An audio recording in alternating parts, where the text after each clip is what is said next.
welcome to the State of European Climate Report 2023, presented by the Copernicus Climate Change Service and the World Meteorological Organization. I'm Ruth McAvinia from the Copernicus Communications team, and today we will be presenting the findings of the report, which will be made public on Monday next, that is the 22nd of April, at 4 a.m. Central European Summertime. Just a couple of pieces of housekeeping for this meeting to start off. This is a Zoom meeting which is being recorded. The meeting will ultimately be published also online. For now, though, of course, it is being kept under embargo. It will not be published until the report itself is made public next Monday. For the best viewing experience, we suggest that you select speaker view. So if you go to view in the top right-hand corner of the meeting and select speaker, you should be able to see what's going on most easily. You'll also see a user labeled live stream who you can pin. That's the version of events that will ultimately be the video on YouTube. But of course, as we say, it's not going out live just now on YouTube. It's restricted only to a small number of people on YouTube and will be published on Monday. You may use your camera during this meeting if you wish, but your microphone is muted. So we ask that you put your questions in the chat. You can put your questions in the Zoom chat, preceded, please, by your name and your affiliation. We will attempt to answer all questions in the order in which they're received, but we do request that you give us a little bit of extra time if it's a case that there's some data being looked up from the report authors, or whether there's something that might need a slight delay and response by email. In a few moments, we'll be hearing from the authors of this year's report from the Copernicus Climate Change Service, also known as C3S, and from the World Meteorological Organization, WMO. We start, however, with our colleagues from the European Commission, the Director General for Defence, Industry and Space, and I'm delighted to welcome the Deputy Head of Unit for Earth Observation, Elisabeth Hamdouch. Elisabeth, please take the floor, and thank you for joining us today.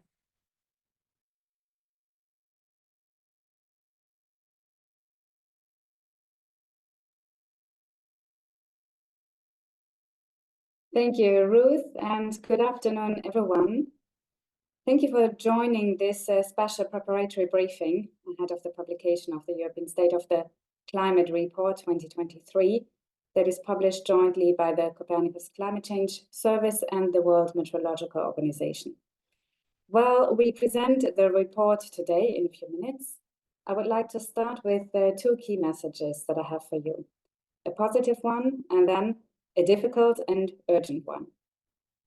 Let's start with the positive.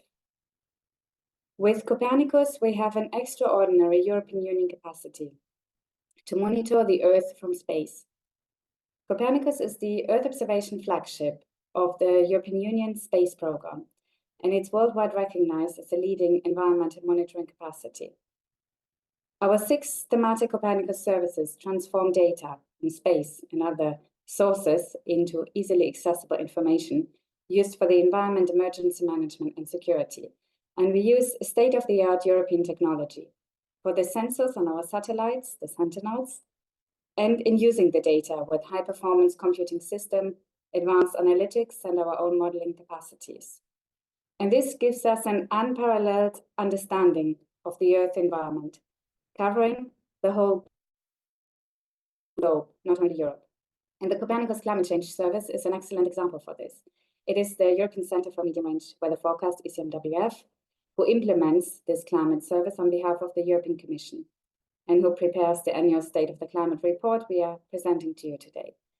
This report shows how Copernicus has become an invaluable resource to better understand the key climate variables, the impacts that they have on our lives. And this year, it also has a specific focus on how it relates to health, so hugely important for all of us. And with this, Copernicus helps us to take better informed decisions and prepare for the future. Copernicus has become a crucial tool to deliver on the European Union's Green Deal and also to accelerate our green industry transition. Many economic sectors use it already to guide their business decisions and optimize their operations. These are, for example, the energy and the water sectors to speed up the clean energy transition, rollout of renewables, step up energy efficiency, and optimize water use whenever it becomes scarce. Other examples range from agriculture, fisheries, tourism to transport and financial services. And also Copernicus is for the benefit of all European citizens. The data are provided by the European Union free of charge. The Copernicus Climate Change Service has close to 300,000 registered users, but its outreach is much wider, like with the report we are presenting today. Now let's come to the second key message I wanted to make now at the beginning, to the difficult one and the urgent one. And these are the alarming findings of the report. In 2023, Europe saw yet another year of increasing temperatures and intensifying climate extremes, including heat stress with record temperatures, wildfires, heat waves, glacier ice loss, and lack of snowfall. Our continent experienced the second warmest year on record. As a result, we saw adverse health impacts related to extreme events and the need to strengthen the climate resilience in the health sector. And the findings of the report stress again the stark warning given by the latest synthesis report of the Intergovernmental Panel on Climate Change, IPCC, to act against global warming. The European Union is taking decisive action to implement the Green Deal to achieve at least 55% net emission reductions by 2030 and put us on the right track to achieve the EU's climate law's legally binding commitment to climate neutrality by 2050. And Copernicus helps us to guide our climate action where it is most urgent and effective and increase our climate resilience. This year's report is done for the first time jointly with the World Meteorological Organization. This reflects our strong international commitment to climate change doesn't stop at borders. It is an acknowledgement of the credibility the work of Copernicus and ECMWF have gained in the past years. This report also represents the European Union's contribution to the global framework for climate services and responds to the requirements defined by the Global Climate Observing System, GCOS, which the European Union is supporting. And also there is more to come in the future. The European Union prepares for a new CO2 monitoring and verification support capacity for Copernicus, a new satellite constellation that will give us much more precise data. For this, we work hand in hand with the WMO's Global Greenhouse Gas Watch. And on behalf of the European Commission, I congratulate and thank all the contributors of this key publication and ECMWF and WMO for the excellent collaboration.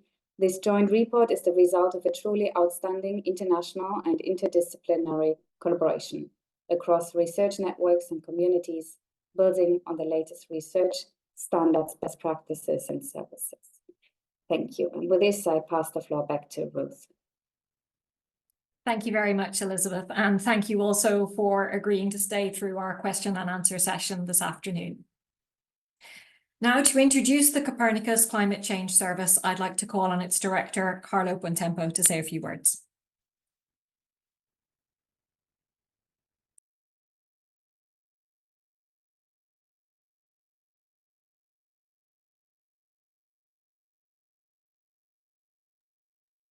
Go ahead, Carlo. Yes, I took some time to unmute myself. So good afternoon, everyone. And I just want to make a quick introduction to the report. This joint report offers a comprehensive analysis of the climatic events and trends across Europe over the past year, detailing the ways in which temperature anomalies, extreme weather events, and precipitation patterns have influenced various aspects of both environmental processes and human activities. The year, as you know, has globally been extremely unusual, especially when compared with the climate of the last few decades, centuries, or even millennia. So some of the events of 2023 took the scientific community by surprise because of their intensity, their speed of onset, extent, and duration. Their unexpected nature certainly calls for a steadfast commitment towards the enhancement of our ability to observe, understand, and model the climate system. But despite the many surprises, it is important to stress that the information the climate services made available provided, for the most part, accurate, useful, and usable guidance for the kind of climate hazards that we have seen materializing last year. 2023 was a complex and multifaceted year in terms of climate hazard in Europe. We witnessed the widespread floods, but also high temperature, extreme wildfire, severe drought.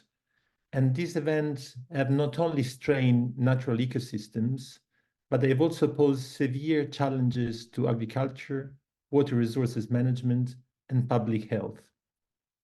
Hundreds of thousands of people were affected by extreme climate events in 2023, which have been responsible for large losses at continental level, estimated to be at least in the tens of billions of euros. Unfortunately, these figures are unlikely to get smaller, at least in the near future. Both observational and model constraining facts point towards an increase in the severity, frequency of the climate driver responsible for some of the impact we have seen in the last few months. Despite our still imperfect knowledge, as a society, we now have a set of useful tools which could guide our present reaction to emergencies, as well as informing our long-term strategy on climate. Climate data, information, and insight have never been as important as they are now. And the information contained in this report will be certainly extremely valuable to take stock of our current vulnerability and inform our future action. Thank you. Thank you very much, Carlo, and to the team who prepared today's report, The European State of the Climate 2023. The head of the Climate Intelligence team, Samantha Burgess, will be available during the Q&A session later, as will Richard Englund, the Deputy Director of the Copernicus Atmosphere Monitoring Service. As we mentioned, this year's report has been compiled in partnership with the World Meteorological Organization. For the question and answer session, we'll be joined by climatologist Jose Alvaro Silva. And now for an introduction, it's our great pleasure to welcome the WMO Director of Climate Services, Professor Chris Hewitt.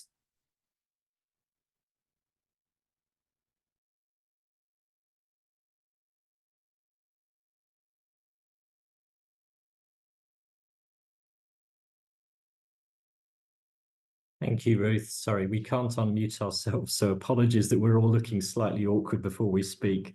Yep, good afternoon, everybody, and thank you for joining us. It is an absolute pleasure to be here and be part of this exciting and important event. So yes, I'm the Director of the Climate Services branch at the WMO, and I'm based in Geneva in Switzerland. So for those of you who don't know, the WMO is the United Nations Specialized Agency for Weather, Climate and Water. And our mission includes worldwide cooperation for meteorological services, exchange of meteorological information, and encourages research and training in meteorology. One of our flagship reports is the annual State of the Global Climate, which we've been producing since 1993, and this sits alongside regional reports such as this one for Europe. So just to give a bit of a global context to this European report, the Global Report provides an important annual update, as Carlo has been articulating, and we do this for 7 key climate indicators, which include global averages of surface temperature, atmospheric greenhouse gas concentrations, sea level, glacier volume, and sea ice extent, all of huge socioeconomic importance, and all of which are continuing to show worrying trends year on year globally. The Global Report also documents high-impact events from that year, such as major floods, extreme heat and drought, and wildfire all around the world, along with socio-economic impacts, such as related to food security and displacement of populations. We produce the report with a wide range of inputs from experts around the world, national meteorological and hydrological services, and several key UN agencies.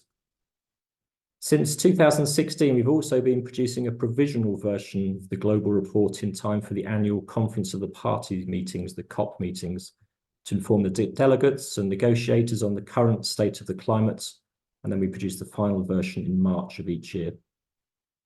In 2019, we started to produce regional state of the climate reports, initially for Africa, and then for Latin America and the Caribbean, Asia, Southwest Pacific, and more recently for Europe. And these regional reports have a similar structure, format, and engagement with experts and agencies, as does the global report. But this year marks an exciting and successful collaboration with the Copernicus Climate Change Service. So rather than having the two reports for the European region, as in recent years, we've now joined forces very successfully to produce this one report.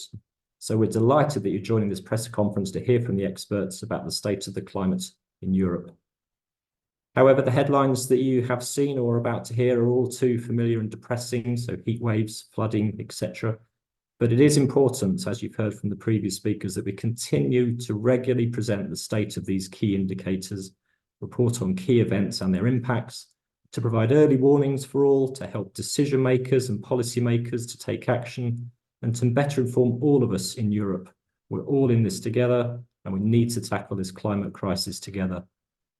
So this European report has a focus on human health, which of course is a major concern as we see temperatures to continue to rise. We recently produced a State of Climate Services for Health report last year, and that noted that extreme heat causes the greatest mortality of all extreme weather, with an estimated 489,000 deaths per year due to heat between 2000 and 2019, which dwarfs the impact of more visible weather hazards. And as the world warms, the impact of extreme heat on health and on health systems is expected to worsen, unfortunately. I'd like to finish on a more positive note as well, echoing Elisabeth. So the European report also shows advances, particular advances made in renewable energy capacity, with record levels of renewable energy production, for example. So I very much look forward to hearing your questions and the answers later on. Thank you. Thank you indeed, Chris, for being with us here today. The following presentations, as you've heard, sum up the efforts of a group of scientists from around the world and represent hundreds, if not thousands, of hours of work. Shortly, we'll be hearing from Andrew Ferrone, head of the Meteorological Department at the Administration des Services Techniques de l'Agriculture, or ASTA, in Luxembourg. But first, to present the findings of the European State of the Climate 2023, we welcome Rebecca Emerton from the Copernicus Climate Change Service.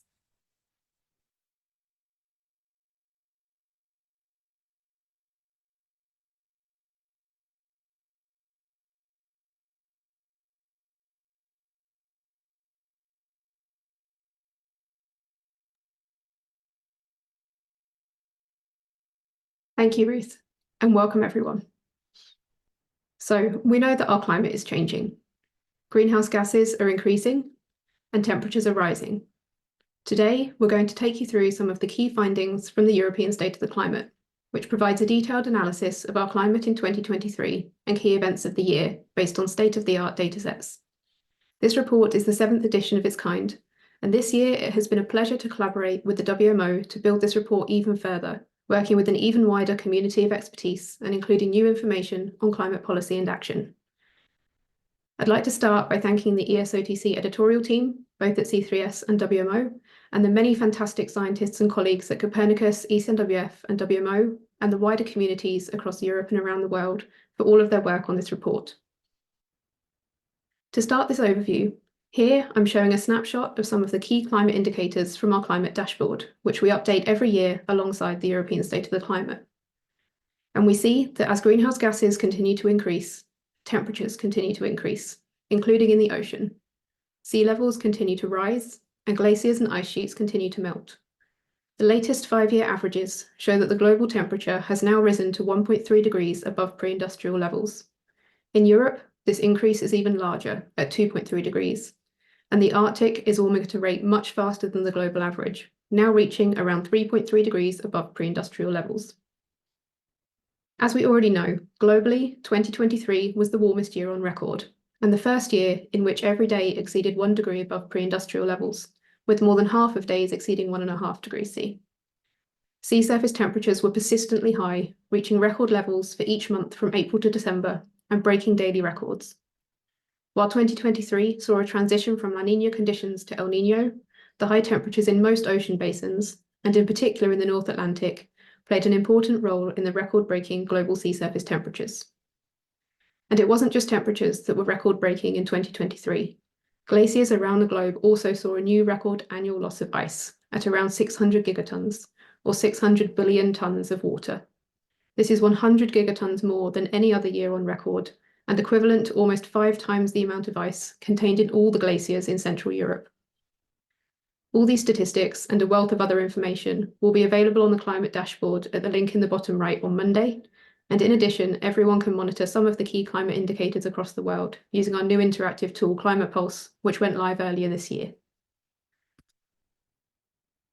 And while it's of course hugely important to monitor the global climate, it's also important to understand changes in the climate on more regional levels and the implications and impacts of these changes. For Europe, 2023 was either the joint warmest or second warmest year on record, depending on the dataset used, at around 1 degree C above average, that's the 1991 to 2020 reference period, and 2.5 degrees C above pre-industrial levels. And while the globe saw its warmest year, and Europe saw one of its warmest years, 2023 really was a year of contrasts across Europe. Temperatures for the year as a whole were above average across most of the continent, and below average in Scandinavia and Iceland, but with variations from month to month and across the continent. And so to highlight some of these contrasts, I wanted to start by talking about summer in Europe in 2023. It wasn't the warmest summer on record. In fact, it was the 5th warmest, but it saw conditions that were at times extreme. The period from June to September, an extended summer period in our analysis, saw heat waves, wildfires, droughts, and flooding. Northwestern Europe saw its warmest June on record, while the Mediterranean areas saw well above average precipitation for the month. In July, this pattern was almost reversed.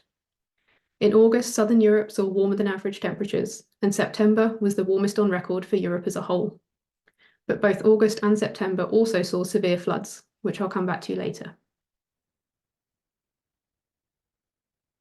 As you can see from the red shading on the animation, much of Europe was impacted by heat waves during the extended summer period, with some areas seeing multiple periods with heat waves. By the end of August, large parts of southern Europe, especially the Iberian Peninsula, experienced precipitation deficits that induced drought.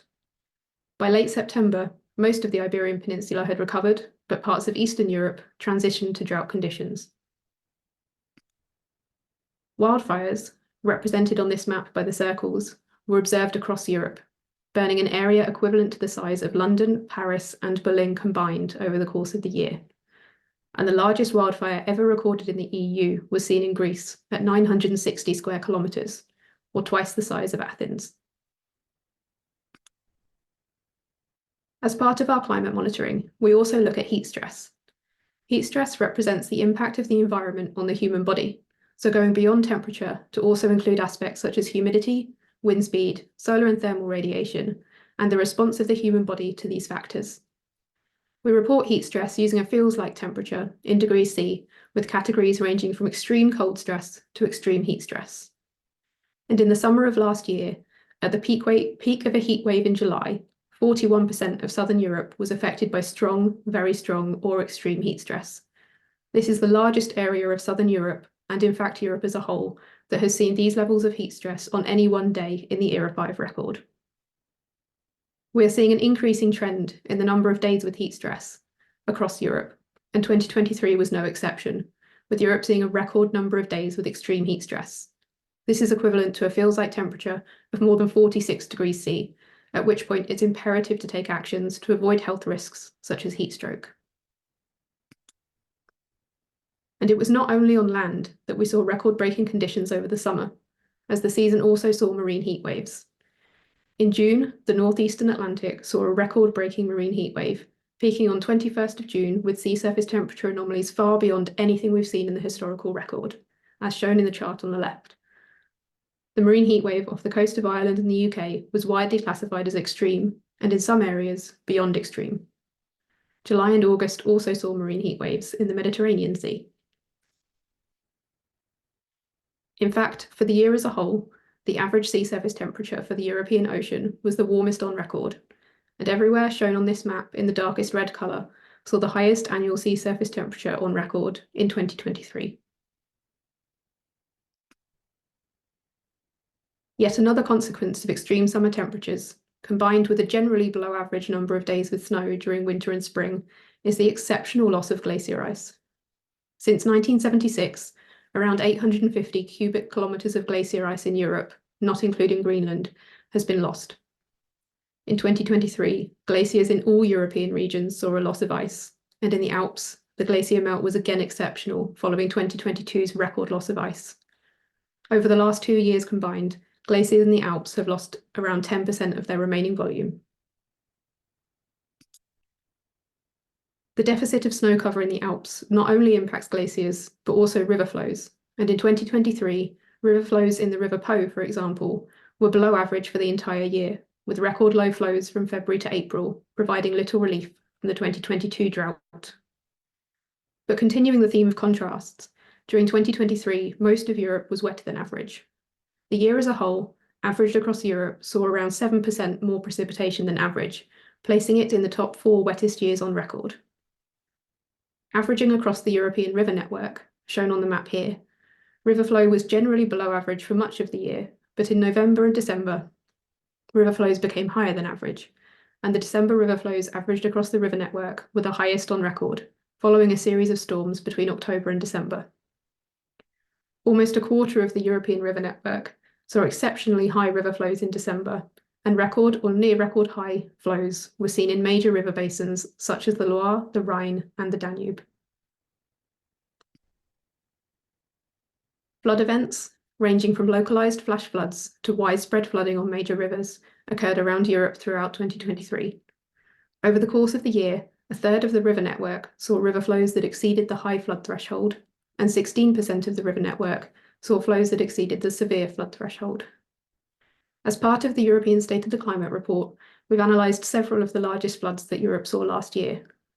The first was in Italy in May, where Storm Minerva caused 23 rivers to burst their banks, with floods covering an area of around 540 square kilometres. Around 36,000 people were displaced, with 15 fatalities. In August, flooding in Slovenia affected 2/3 of the country and 1.5 million people, in an event that is widely considered to be the most costly disaster in Slovenia's history. Record high river flows were measured at 31 gauging stations on rivers across the country. Also in August, Storm Hans caused widespread disruption to several countries in northern Europe, but in Norway and Sweden led to widespread flooding, including on the River Glomma and the River Drammen, which saw its highest August monthly average river flow on record. In September, Storm Daniel impacted Greece, Bulgaria, and Turkey in Europe, with parts of Greece seeing a record amount of rainfall. In some locations, an average year's worth of rainfall was seen in just one day. The flooded area was estimated at around 700 square kilometres, and at least 17 people lost their lives in Greece, 8 in Turkey, and 4 in Bulgaria. After impacting southeastern Europe, Storm Daniel moved over the Mediterranean Sea and went on to impact Libya, where extreme rainfall and flash flooding resulted in dam bursts that flooded the city of Derna. At least 4,700 fatalities were attributed to the flooding in Libya, and 8,000 people were missing as of December last year. And I mentioned already the series of storms that impacted northwestern Europe between October and December last year. But in December, 5 storms affected the region, with widespread flooding in several countries. In parts of northern Europe, a state of emergency, northern Germany, a state of emergency and evacuation orders were put in place in the worst affected areas. And in the UK, the conditions led to the Environment Agency issuing more than 273 flood warnings and 294 flood alerts across England as of the 4th of January this year. And so interestingly, many of the climate conditions across Europe last year that I've mentioned over the past few slides can be seen in our monitoring of the potential for energy generation from renewable energy resources. These maps show whether the potential for generating electricity from onshore wind, solar photovoltaic, and run-of-river hydropower was above or below average last year, based on the climate conditions.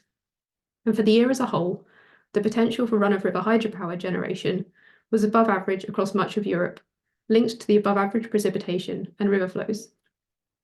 The storm activity between October and December resulted in some above-average potential for wind power production, although the picture for the year as a whole was mixed across Europe.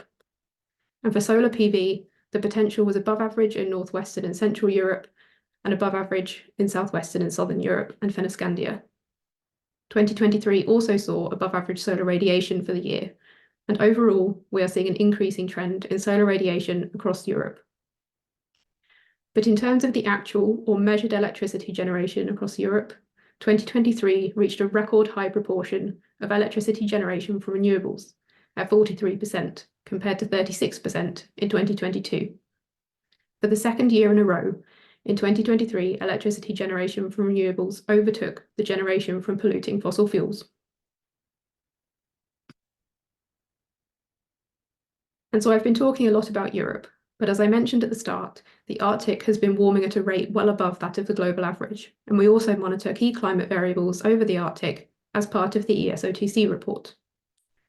And it was a mixed picture for the Arctic, with overall the 6th warmest year on record. For Arctic land, it was the 5th warmest on record, and the 5 warmest years for Arctic land have all occurred since 2016. And in this, the fastest warming region on Earth, Svalbard is one of the fastest warming places on Earth. In 2023, the average summer temperature there was the warmest on record, in part due to below average sea ice and above average sea surface temperatures. In Greenland, below average temperatures in May and June led to a delayed onset of the ice sheet melt season. In July and August, however, heat waves led to a substantial summer melt and larger than average annual ice loss despite the delayed start to the season. Carbon emissions from wildfires in subarctic and Arctic regions were the second highest on record last year, with the majority of high latitude fires occurring in Canada. And lastly, for the Arctic, with much more information in the report online, sea ice extent remained lower than average for most of the year. And so to finish my segment of this talk, I wanted to highlight some of the impacts that we've been talking about here today on people in Europe. So I mentioned already all of these records, but this year, in collaboration with the WMO Regional Coordination Centre, we're also reporting on the impacts of many of these key events across Europe. And in total, preliminary estimates from the International Disaster Database indicate that economic losses from weather and climate-related events totaled at least 13.4 billion euros, 81% of which is attributed to flooding. And we already heard about some of the impacts of the individual flood events, but across Europe, flooding affected around 1.6 million people last year, with storms affecting a further 550,000 and wildfires 36,000. Sadly, at least 63 lives were lost due to storms, 44 to floods, and 44 to wildfires. Estimates for heat waves in Europe for 2023 are not yet available. And I urge you to take a look at the interactive webpage that will launch next week with information on many more of the extreme events around Europe last year that we haven't been able to cover here today. And so that concludes my part of today's overview of the key findings from the European State of the Climate Report on the climate monitoring and extreme events aspects. And I would like to hand over to Andrew to take you through the key findings related to climate policy and action in this year's report. Thank you.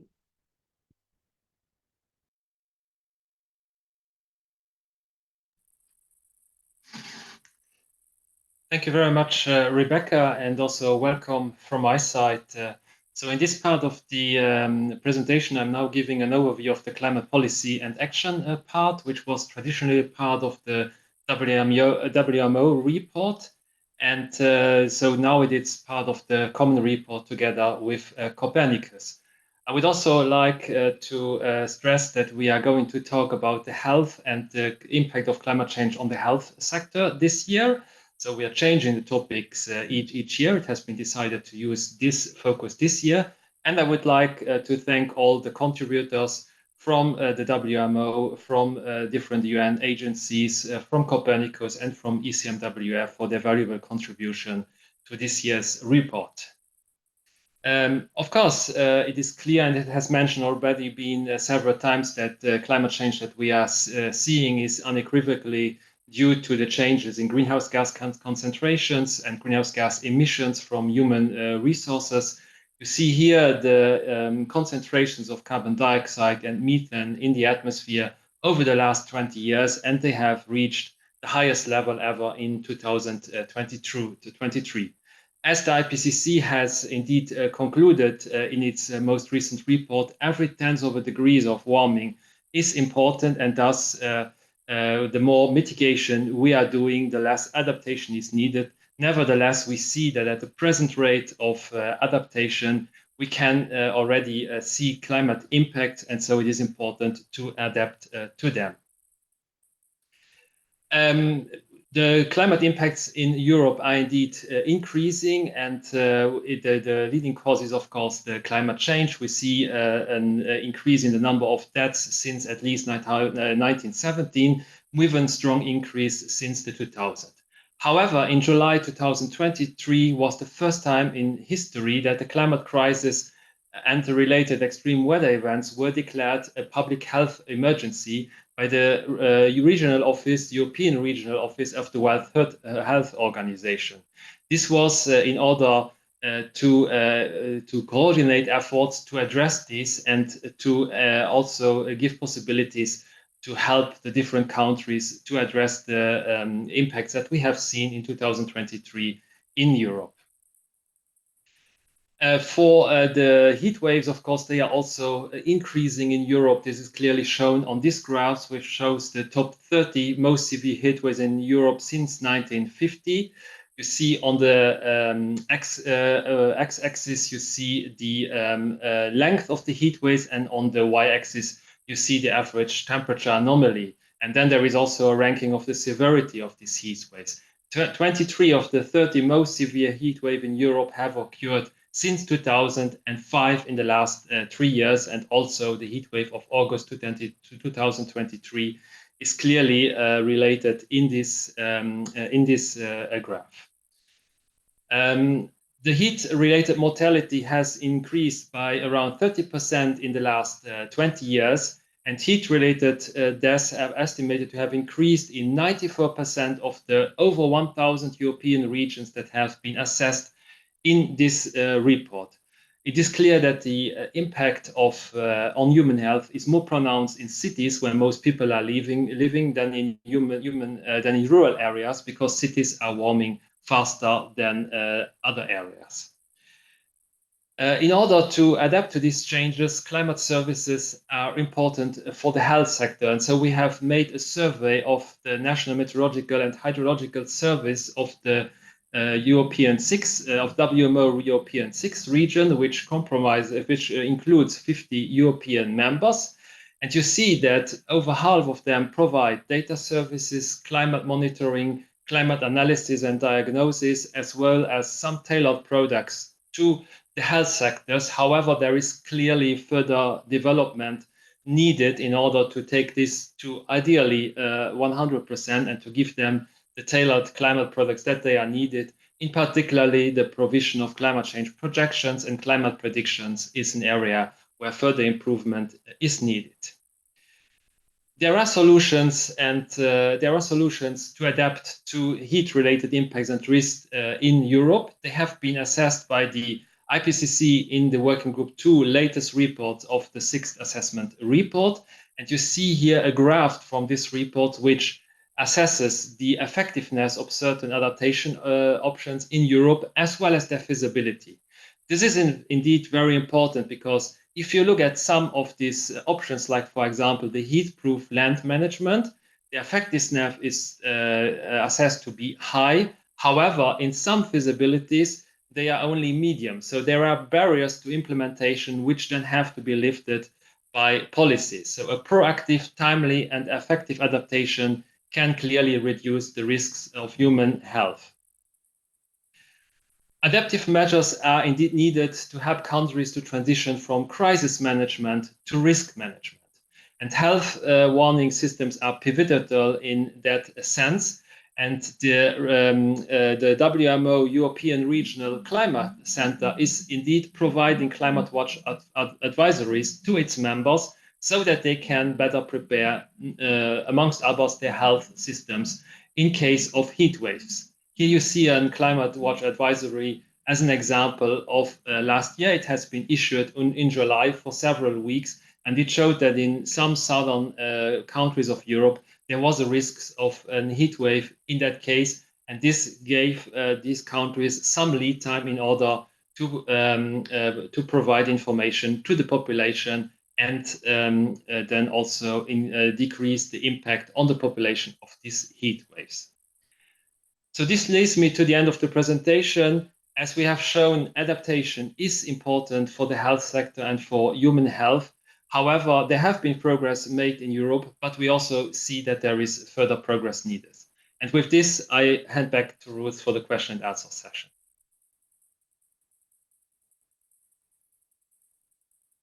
Thank you very much, Andrew, and thanks also to Rebecca. So we have quite a large number of questions already coming in on the Zoom chat. If you have asked more than one question, please bear with us if we ask just your first question to our experts to give everybody an equal opportunity. And then we'll come back to questions if we have an opportunity later in the Q&A session. So if we can now introduce our panel. As you know from earlier, we're joined by Elisabeth Hamdouch from DG DEFIS. We're also joined by Samantha Burgess from the Copernicus Climate Change Service and by Jose Alvaro Silva from the WMO. Moving on to our questions. The first is from Clara Pinar from 20 Minutos in Spain. She asks, could you please make a forecast for this year's summer and any particular comment on the situation in Spain? I know we're not in the business of looking too far ahead, but Samantha, is there anything from the European State of the Climate Report that can help us answer this question?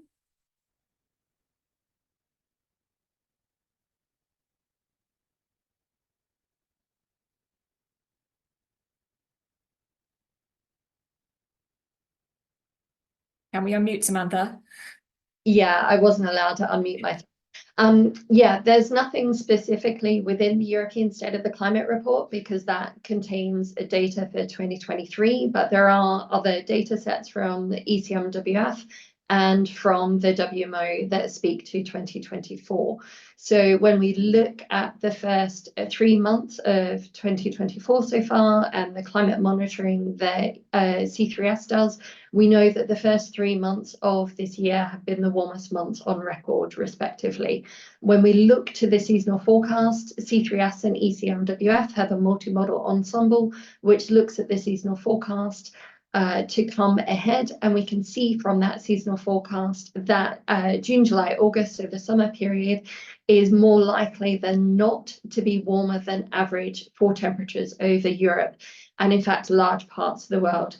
When we look to the natural variability, we know that we are no longer in an El Nino event. So the current El Nino event peaked in December, January.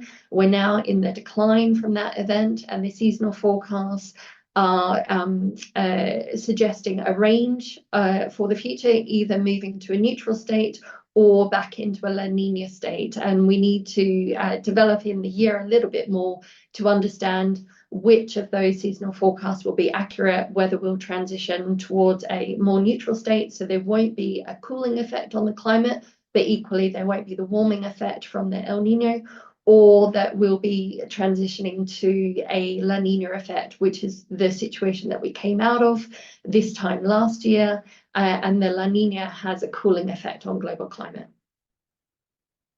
Thank you very much. And as Samantha mentioned, the monthly climate bulletins are published at the start of each month, referring to the preceding month, and available on climate.copernicus.eu, which is also where you'll find the European State of the Climate Report in full when it goes live on Monday morning. Moving on now to a question from Alec Lewin, who's a freelance journalist. He's asking about the record number of days of extreme heat stress. Could we say how many days exactly and how many heat-related deaths there were in Europe last year? Samantha, can I start with you again, please? Yes, of course. So the statistic for extreme heat stress is averaged over the European land area. So unfortunately, it's not a very meaningful statistic. It's 0.08%, which is a third of a day. This is the statistic that reached a record in 2023, but a large part of the continent did not experience extreme heat stress, hence the very small number. Some parts of southern and eastern Spain, southwestern France, southeastern Italy, southern Sardinia, Greece, and western Turkey saw up to 10 days of extreme heat stress. And I'll hand over to Alvaro for more information about the mortality associated with heat stress. Thank you, Samantha. Thank you all for the question. In terms of mortality, we don't have yet the consolidated numbers for 2023, but we know that there was excess mortality, as some countries already report some numbers. But in any case, we see that there is an excess mortality when we see such extreme heat waves, like it was the case in 2023, as well in other years in the recent past. So this increase in mortality is something that is described in the report and is affecting big majority of the European regions. So this is a big concern, and as we are facing an increasing frequency and more intense heat waves. To complement the question on relation to heat stress, just to refer that we had several records especially in Southern Europe, in the Mediterranean basin countries, in July and August last year. Just an example, we had temperature of about 48.2 degrees record in Sicily. That was not far from the 2021 European temperature record, that is 48.8 degrees Celsius. So this is just to emphasize that we are seeing an increasing number of heat extremes, but also more intense heat extremes in a big part of Europe. Thank you very much, Alvaro. We'll move on to a question now from Jan Kiexmüller from the Tagesspiegel. How are extreme weather conditions in Europe 2023 and extreme events related to the abnormally high temperature in the Atlantic Ocean? Samantha, please. Yeah, thank you, Ruth. So this is a really important question, and it's twofold. So one, there's been no formal attribution study to correlate the extremely high sea surface temperatures to the events of that Europe was impacted by in 2023. However, what we do know is that the warm sea surface temperatures provided additional moisture to the atmosphere, which was then saturated, and this led to low-level cloud formation and the dull weather that was experienced during July and August in northwestern Europe. So we do know that there is a correlation between the heat waves that were experienced in the northeastern Atlantic off the western coast of Ireland and the weather that we saw in summer. And when we look at the year as a whole and the extreme events that we had in 2023, it's too early, as I mentioned, to exactly quantify how much of a role climate change has played in the individual flood events. But what we do know is that as our climate warms, we are seeing more frequent and more intense extreme events, including extreme storms. Thank you very much. We have a number of questions from Clara Barata from newspaper Público in Portugal. I think the first has been well answered already by Samantha in relation to El Niño and its progress. So the answer to that was that we are progressing towards probably end zone neutral, but with multiple forecasts as to the future with respect to transitioning to La Niña. But her next question is in reference to the abnormality in chlorophyll concentrations that are mentioned in the report. She says she'd like to understand that better and what it says about the ocean's health having more or less chlorophyll in there. Go ahead, Samantha, please. So chlorophyll A is a pigment that's found in all plants, and it's used as a measure to understand how much phytoplankton is present in the surface ocean. So chlorophyll A concentrations are linked to the availability of sunlight and nutrients. And a high concentration of chlorophyll A can be both a good thing and a bad thing, depending on the other physical conditions that are occurring at the same time. So this means that the changes can be complex in the context of climate change. And whilst it can be an indicator, chlorophyll A can be an indicator of increased primary productivity and a healthier marine ecosystem, it can also be a sign of environmental stress and imbalances, i.e., when there's less mixing and there's warmer water, you can have more stratification, which will lead to algal blooms, which will then saturate the available nutrients in the surface ocean, and then it will lead to mortality events. So unfortunately, chlorophyll A it's effectively the canary in the coal mine for the surface ocean to understand what's going on in primary productivity, but you need to understand the other physical factors to understand if it's a positive signal or a negative signal. Thank you, Samantha. And just staying with ocean temperatures, there's a slightly unusual question from Julia Schika from Der Standard, who asks whether you're able to exclude possible anomalies from underwater volcanic activity, which is something often cited by climate change skeptics that might influence higher local temperatures. So that's an easy question, and the answer is yes, we are. So underwater volcanoes are by default on the sea floor of the ocean, and the sea floor is normally at around 4 kilometers depth.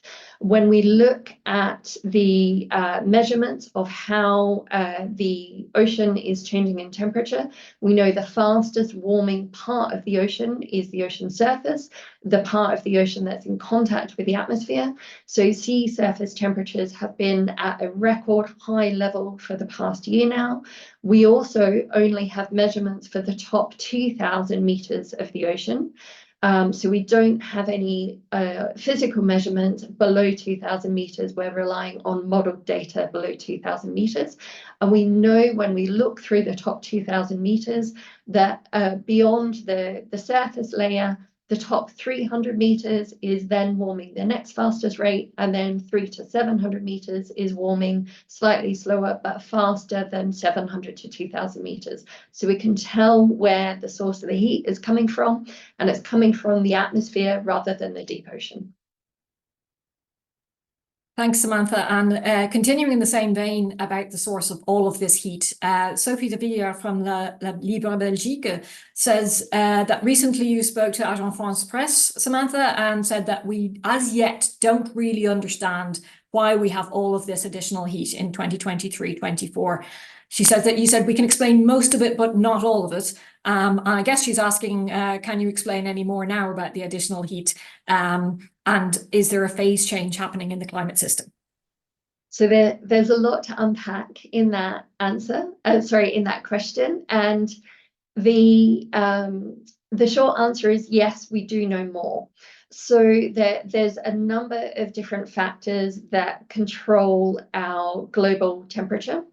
And by far and away, the largest contribution to increased temperatures in 2023 is the concentration of greenhouse gases in the atmosphere.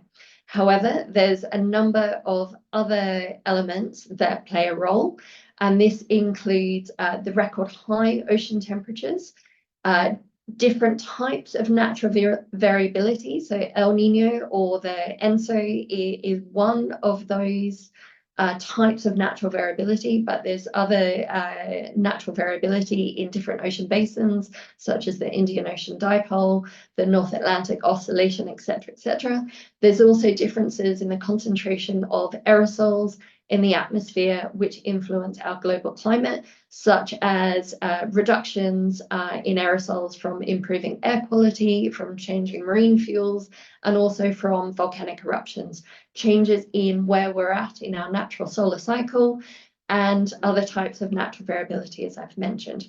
So when we look at these different contributions, when we look at greenhouse gas concentrations, we can say that that has contributed about half of the warming that we saw in 2023 from the previous warmest year. When we look at the other contributing factors, including natural variability, including aerosols, including the solar cycle, that also contributes about a third of the remainder. So we're missing somewhere between 0.05 to 0.1 of a degree of the additional heat that we saw in 2023 compared with the expectations from where we were in 2022.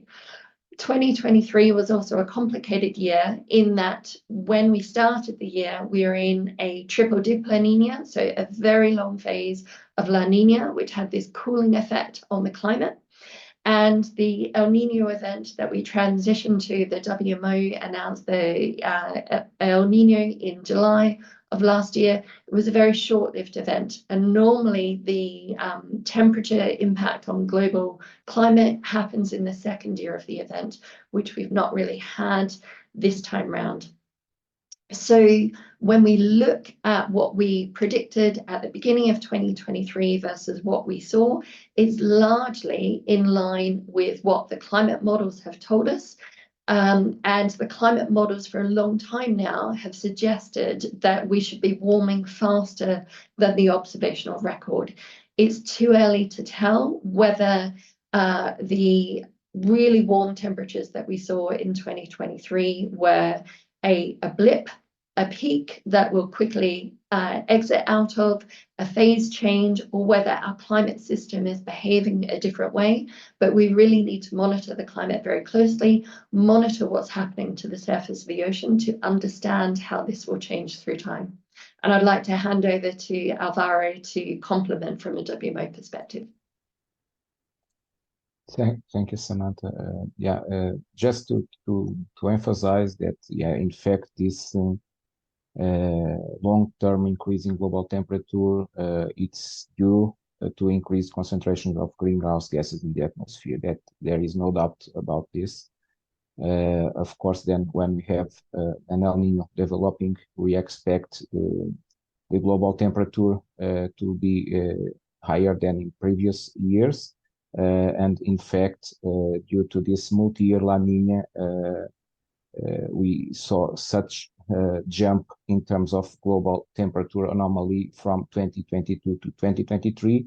But it's, as you mentioned, it's not the only factor. There are other additional factors that may have contributed to this exceptional warming, and there are still under investigation. But just to confirm that the big contribution comes from this increasing concentration in greenhouse gases in the atmosphere that reached record high levels in 2023. Thank you. Thank you very much, Alvaro and Samantha. I think you've both rather anticipated the next question from Lucas Marek from Seznam Sprawy in Czechia. But perhaps we could just pick out on the thread there from him about the possible impacts of a change to neutral ENSO or La Nina this year on European climate in the coming months. Yeah, so I think it's really important to differentiate between the global impacts of El Nino. So we know the El Nino phase of ENSO has a warming effect on global climate, but ultimately the teleconnections or the impacts of El Nino on European climate are quite subtle and are different depending on the season and depending on where you are in Europe. So again, when we look at the different or the alternative phase of ENSO, the La Nina phase, it has a cooling effect on the global climate. And again, that cooling will first be experienced in the equatorial Pacific. And we can see that now when you look at our March map, for example, of the C3S climate bulletin, we can see that off the coast of Ecuador and Peru, there's now blue water going across the equatorial Pacific, whereas for the last 6 months or so, that's been bright red water. So above, it used to be above warmer than average sea surface temperatures, and now off the coast of Ecuador and Peru, it's below average sea surface temperatures. Again, we need to see how this situation evolves and what the ocean does.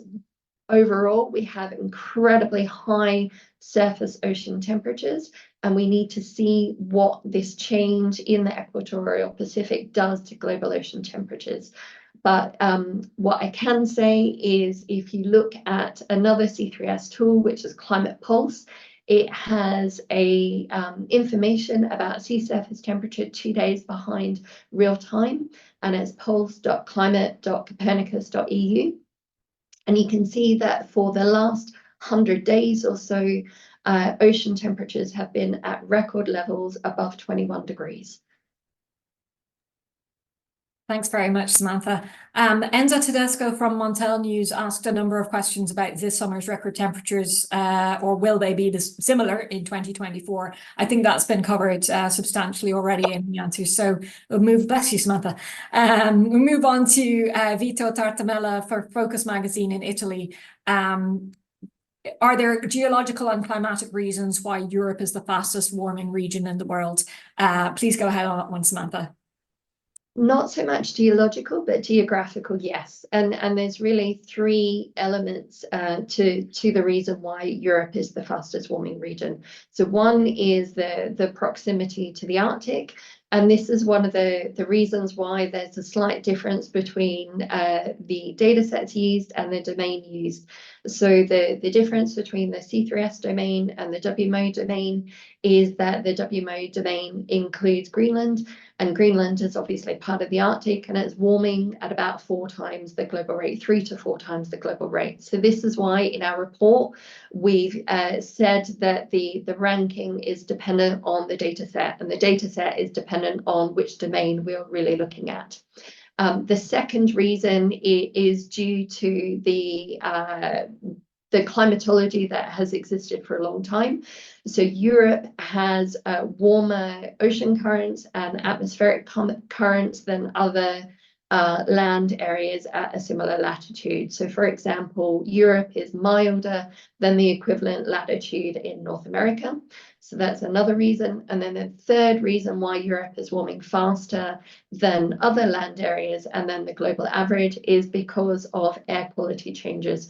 So through European legislation, we have over the last few decades been cleaning up our air quality, which reduces the polluting aerosols in our atmosphere, which leads to more solar radiation hitting Europe, which many people will have noticed that we have a figure showing the increase in solar radiation over the last few decades.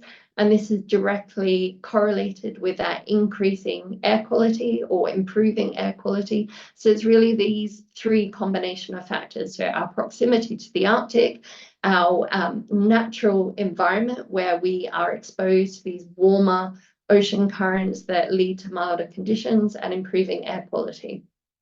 And we know that when we look at it statistically speaking, globally, we're looking at about a 0.2 degrees Celsius change per decade, whereas Europe is, I think, about 0.4 degrees Celsius per decade. Thanks, Samantha. You touched there on the data sets used, so I'm just going to jump very quickly to a short question from Jeanette Fjenk in Deutsche Welle, who wants to know why you have 2023 as the joint warmest or second warmest year on record, depending on the data set. What are the data sets, please? So I'll start there, but then hand over to Alvaro. So we have a huge number of data sets actually. So the two data sets that C3S primarily uses are the ECMWF reanalysis, ERA 5. We also use EOBS, so the European Observational Network. And the EOBS in particular doesn't include part of the WMO domain. So it doesn't extend as far east, and it doesn't extend as far south or include data from Greenland. We also use the other main international data sets from other data producing centers around the world. So this includes the Hadley Center, NOAA, NASA, GISTEMPS, etc., etc. And I'll hand over to Alvaro for more detail. Thank you. So yeah, just to complement that, WMO considers in fact 6 data sets to assess global temperature and regional temperatures. Yeah, in fact, for Europe, for 2023, for the WMO Regional Association 6 domain, which includes part of the Middle East and also the Greenland, as it was referred. So it's a larger domain. It was or the first or the second warmest year on record, depending on the data sets. For instance, for ERA 5 or another reanalysis from GRA 55, it is from Japan. it was the warmest year on record, but for other data sets, it was the second. This is not a problem of accuracy of the data sets. It's difference that exists in terms of the data sets that are used considering or observations or reanalysis. But I think the picture provides this sufficient enough to understand that it was exceptionally warm year, and this is the main thing that we should retain from this analysis. Thank you. Thank you very much, Alvaro. And a quick reminder to everybody, of course, that the web pages for the report that are published on Monday will have links to all of the data that are used and extensive footnotes explaining where all of the different authors of the report have compiled information from. We have a question now from Nikkei Japan, from Kiyoshi Ando. How do you see the effect of Indian dipole mode on unusually high global temperatures? Is this something you've looked at, Samantha? It is not something that we've looked at directly in the report, but when I answered previously about the other forms of natural variability, the Indian Ocean dipole is arguably the Indian Ocean equivalent of ENSO. So there's a positive phase and a negative phase, and when it's in the positive phase like it is right now, it has a positive impact or a warming influence on global climate. We've not looked at the stability of the IOD phasing in terms of it's not something we regularly monitor to see whether we're transitioning out of that positive phase, to understand whether that influence on global climate will change through time. There is also a strong correlation, historically speaking, that when we have super El Niño events, which I don't think anyone is calling their 2023 El Niño event a super event, but when we had the 2015, 2016 El Niño event, which it was much stronger, there's a strong correlation between the Indian Ocean dipole and the, as in it exacerbated or enabled the El Niño to stay around for longer. But one of the challenges we have with understanding natural variability is ultimately these records are fairly short. So in terms of the observational period, the first really strong El Niño that we have satellite data for is the 83 El Niño. We know that these events happened in the past in the paleoclimate record, but it's really trying to understand when they happened, how frequently they happened, and what impacts they have on driving weather and climate systems, as to therefore understand what influence they have in the future. Thank you very much for developing that answer. We move on to a question now from Pauline Gleitze from RFI. What are the observations of wind and currents and forces, and any relation between changes in wind and climate change, please? The wind data that we use is from ERA5, so from our global reanalysis product, and it's wind data at 100 meters above the land surface, which are used to drive wind power generation models, which is simulating the power generation possible from wind turbines. The variability of renewable energy is a really important challenge. Climate change does present challenges for renewable energy production because of changing climate patterns and weather extremes. Therefore, a mix of renewable sources, for example, solar, wind, and hydropower, is really critical to ensure we have the flexibility and resilience of energy production systems. Thank you. We have a question from Stephanie Haas from Focus Online Earth. I feel it may be slightly out of scope. It's about coral bleaching. Will any of the remaining coral reefs survive? Can you even comment on that at this point? So I understand the question, because there was a huge release yesterday from NOAA announcing that I think it was the 4th global bleaching event. And we've had a bleaching event in that has been announced by the Australians. So it's been the 5th bleaching event in 8 years in the Great Barrier Reef. The reality is that just like people, all organisms in the ocean have thermal tolerance, but our best understanding of heat stress in the oceans comes from corals, because of the very obvious reaction that corals have when they eject their zooxanthellae or their phytoplankton within the animals, the coral animals, and they bleach and turn white. This is a symptom of heat stress. Whilst we're seeing and monitoring these record ocean temperatures, we're likely to continue to see heat stress across ocean ecosystems around the world.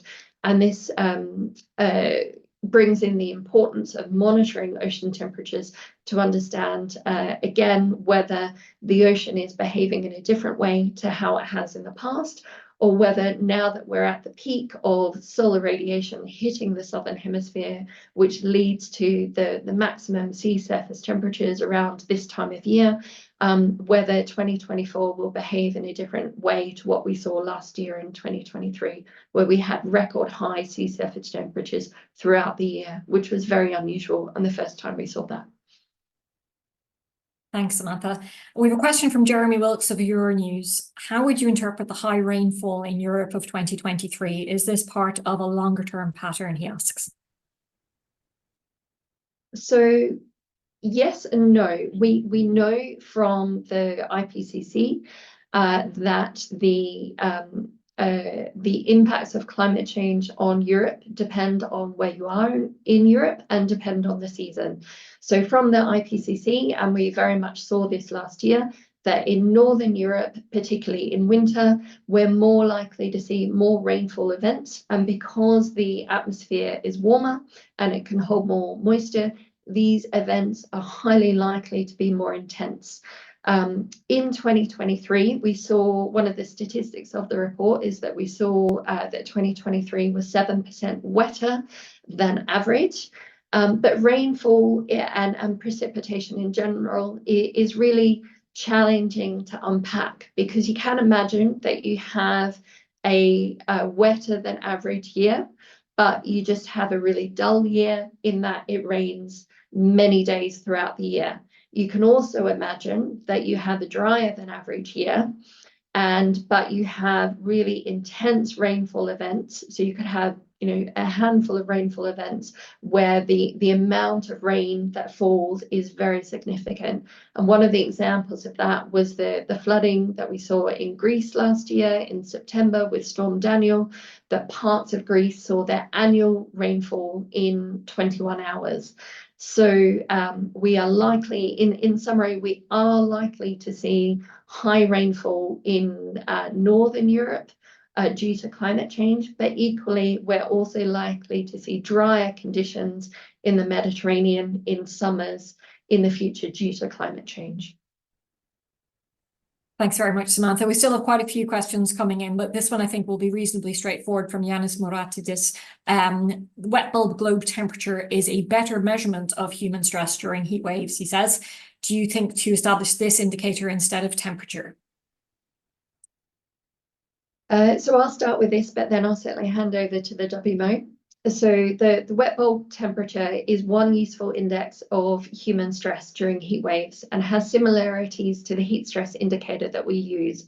So Rebecca did an excellent job in describing the difference between temperature and heat stress. And we use the Universal Thermal Climate Index to monitor heat stress, which accounts not only for temperature, but also for humidity, wind speed, solar and thermal radiation, and how the human body reacts to a combination of these elements. And over to Alvaro for more. Yeah, that's really important. So, in fact, the heat stress is not only related to temperatures. It's, as you mentioned, in this Universal Thermal Climate Index considers also the wind, the humidity, and the radiation. So this is important. In any case, the heat wave definition is by itself especially focusing in the temperature, in not only maximum temperature during the day, but also in minimum temperature high during the night. But if we are in outspace, the street or exposed to the weather conditions. It's not only temperature that is important to our body. It's also the humidity, and especially the humidity increases much the heat stress. But then, of course, the wind has a cooling effect normally, and if we are have cloudiness or not, that is also influencing the response of our body. Thank you very much. Michaela Kane from NMA asks a question that's been asked in sort of different ways by other journalists as well. How well was 2023 predicted by the models, and how was the temperature records that were set during the summer predicted by models, please? Okay, so the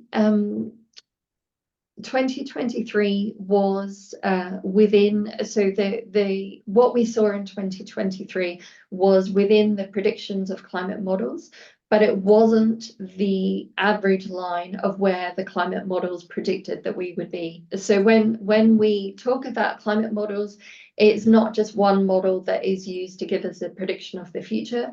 It's an ensemble of different models that are all combined together, and then the range of, or the variation between those models gives us an envelope of where climate scientists feel that our climate is likely to be.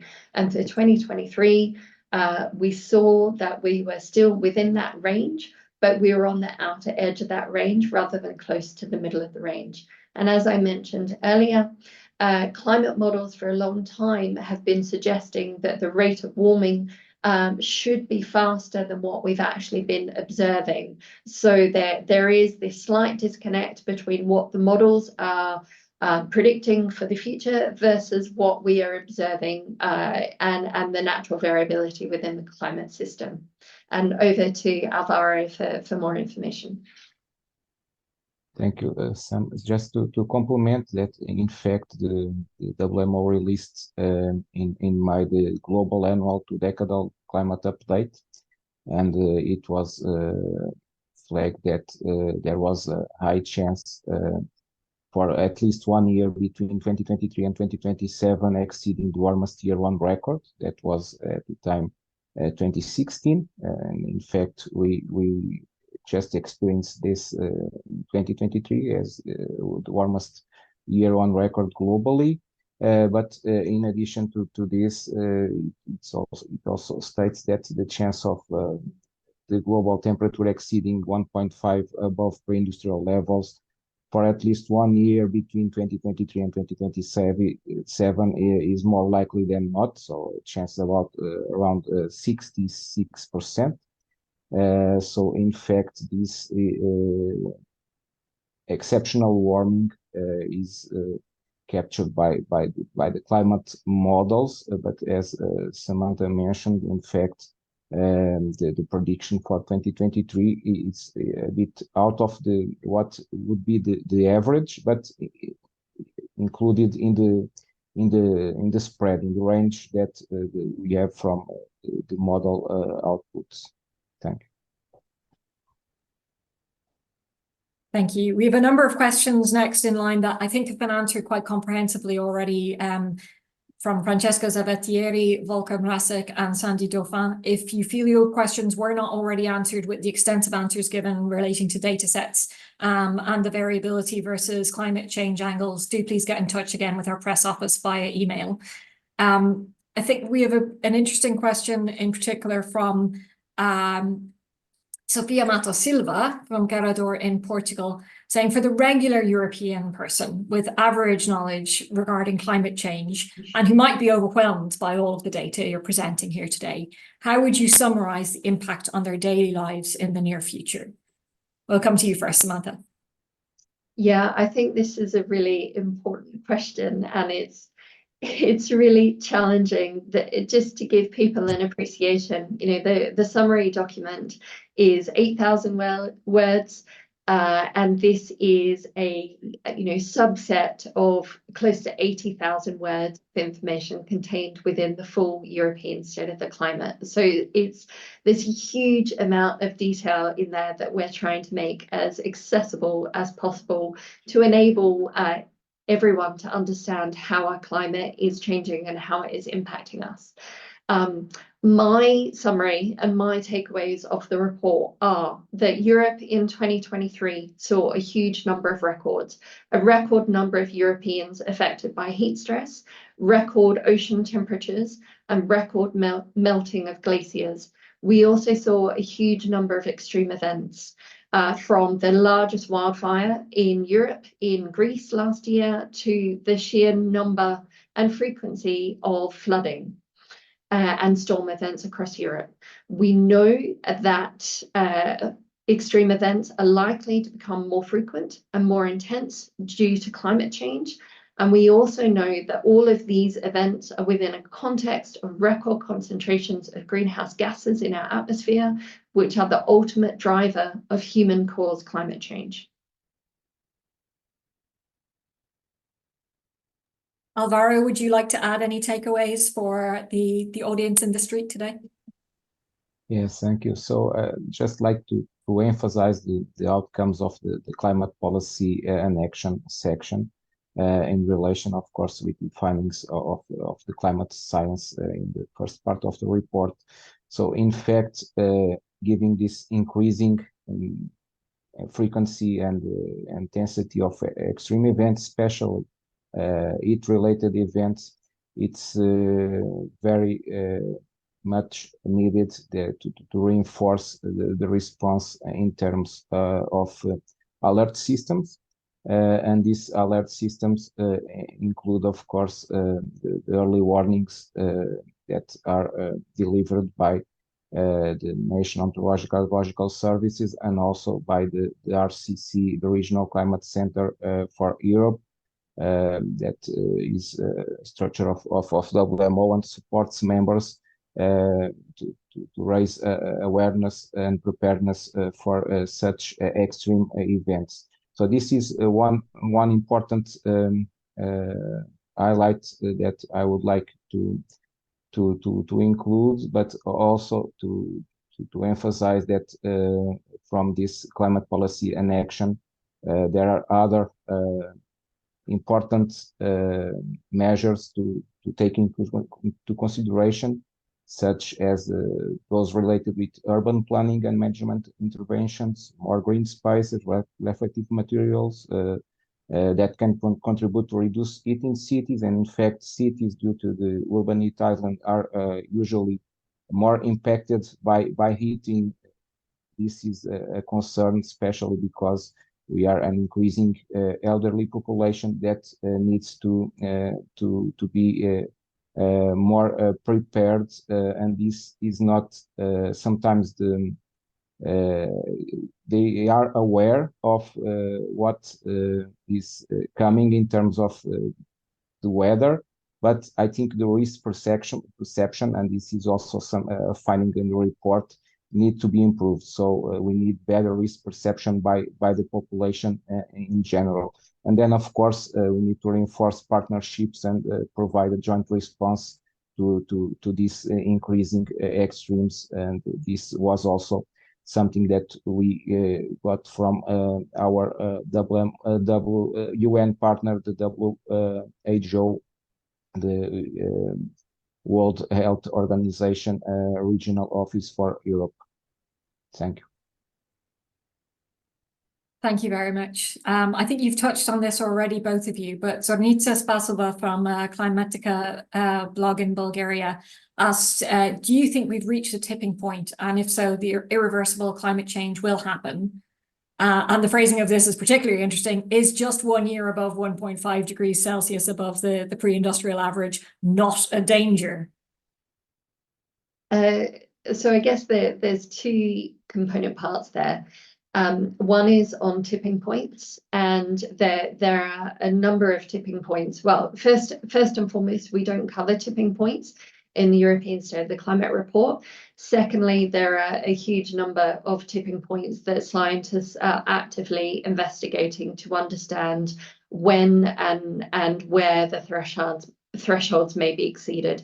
So arguably the most important tipping point for Europeans is AMOC, and so the Atlantic Meridional Overturning Circulation, which has been in the news quite a lot recently due to a number of recent papers. And the reason why it's been in the news so much is because the injection of cold water or cool water from melting ice sheets from Greenland can potentially lead to the collapse of the current version of AMOC. However, at the moment, there's not enough certainty about whether this is happening. We know, historically speaking, that the speed of this overturning circulation has been variable through time, and there's a huge amount of scientific research, both from Europe and globally, to understand how this and other ocean currents are being influenced by our changes in ocean temperatures and in the influx of cooler water from melting glaciers and ice sheets. On to the 1.5 side of things. So yes, 2023 ended up just shy of 1.5 degrees. So the WMO number is 1.45 degrees Celsius. Our data set, ERA 5, is slightly higher, but the WMO number combines 6 different global data sets to get this unified number with uncertainty around it. However, for the last 3 months of 2024, or last 2 months actually, we've been above 1.5 degrees. So we've had 10 months of record temperatures for the month, for that respective month in our, not only in our ERA 5 record, but in our data that goes back to 1850. When we speak to the Paris Agreement, breaking or breaching the Paris Agreement is not over a day, a month, a year. It's a long-term average, and by long-term average, it's over 20 years. So the sign that we've had over 12 months above 1.5 degrees isn't breaching the Paris Agreement, but it's not good news either. So it should be a loud alarm to decision makers around the world that we need more ambitious climate action. And over to Alvaro for more. Yeah, thank you. Just like to add that, in fact, every fraction of degree warming matters. So it's not only about reaching the 1.5 degrees as recognized in the Paris Agreement, and in fact, this is for a long-term warming for about 20 years average. But what I would like to emphasize is that, in fact, we are not need to wait to reach this threshold to see the impacts of extreme events.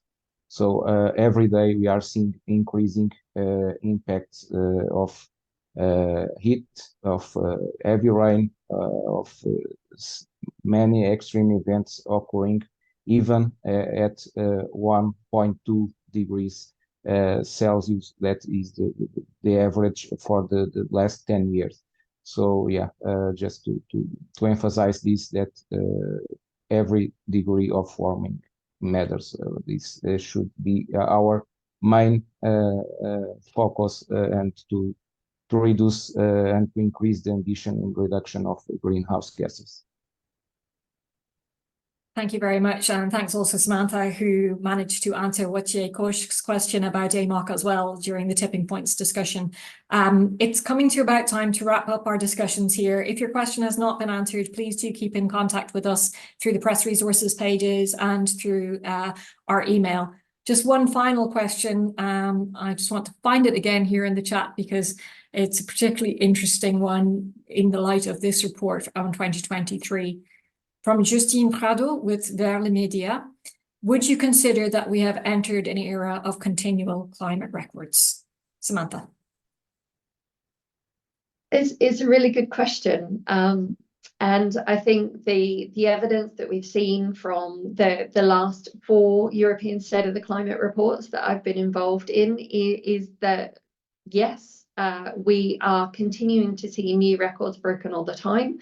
And as Alvaro just mentioned, whilst we have record air temperatures and record greenhouse gas concentrations in the atmosphere, we are going to continue to see extreme events. And we know these extreme events are going to be more frequent and more intense. So we are likely to continue to see records until we stabilize our climate and get to net zero. Alvaro, any final statement?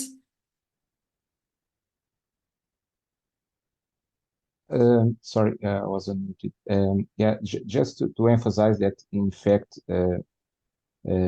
each decade since the 90s has been warmer than the previous one. So this is a strong evidence of what is happening, but it's not only increasing temperatures or global warming. So in fact, we are seeing record breaking in different components of the climate system, such as melting glaciers, such as the sea level rise, and many other components that we could mention. So yeah, it's important to increase ambition and to strengthen climate action in different sectors and across all society. Thank you. Thank you very much. Well, in our chat, you can see that Nuria Lopez in our media relations office here at ECMWF has been answering a lot of questions and guiding people towards the resources. We will follow up with the rest of the questions, and I know some have come through via the World Meteorological Organization as well. And I see Carlo is also answering questions there. Thank you very much, Carlo. Buontempo. So please remember that the resources are being added to the press resources page on climate.copernicus.eu throughout this week, before the publication of the report in full on the web pages, which is at 4 a.m. Central European Summer Time next Monday, the 22nd of April.